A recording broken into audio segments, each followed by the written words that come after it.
We're actually going to talk about the technicals of a couple of technology names as well. First of all, though, stocks lower as the S&P 500 heads to its fourth straight weekly decline.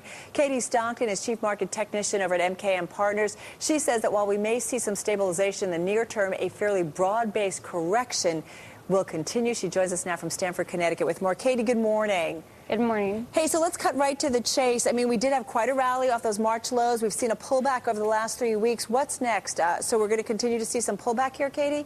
I think the correction will continue this summer. However, next week I think we'll see some stabilization, and I say that because short-term oversold conditions have returned over the past week or so.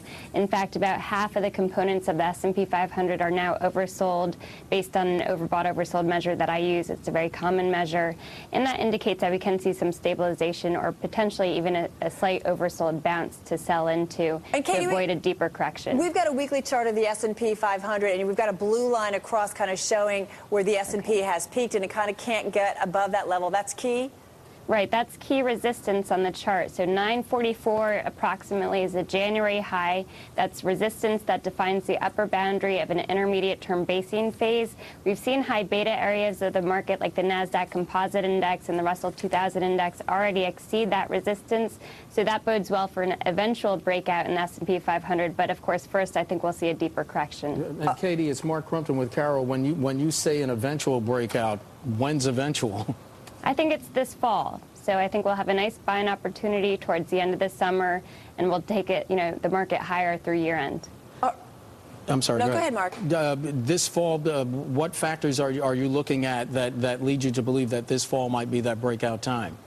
The factors include improvement in momentum from an intermediate term standpoint. If you look at the weekly chart, you'll notice that the March low was actually created on less downside momentum. That's encouraging. And if you look at the monthly charts, you'll notice that oversold conditions were in place even more so than they were at the 2002-2003 lows. So that's also encouraging. Can we also talk about oil, Katie? Because we've seen some significant moves in oil. And it's interesting how oil and equities have really kind of seemingly moved in tandem. We got oil off about 18% since that June 11th high. Technically, where do you see oil going from here? I think it will stabilize somewhere here in the high $50 per barrel area. I say that because already it's become oversold from a short-term perspective. The base breakout that we saw not too long ago gave the chart a nice bullish long-term posture, yielding a target in the low $80 per barrel range. That target is still valid even upon this pullback, which already is becoming oversold. Katie, you mentioned long-term you are very bullish on oil. That target price for you is where? It's around $83 per barrel.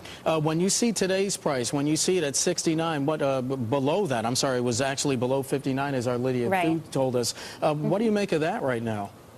The pullback, I think, is working off overbought excesses. We obviously saw a nice parabolic up move in the price of crude oil, so that correction is constructive from a long-term perspective. I mentioned that we were going to talk a little about technology firms.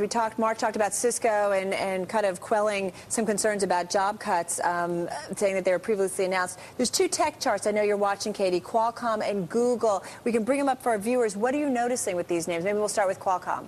Right. The reason Qualcomm and Google hit my alerts this week is because they had penetrated their 50-day moving average. That's a fairly common setup in technology and in the broader market right now.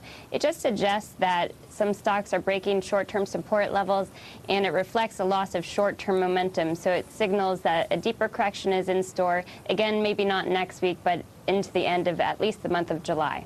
All right. I think we're going to leave it there. Hey, Katie, thank you so much. Have a great weekend. You're welcome. You Katie too. Stockton of MKM Partners.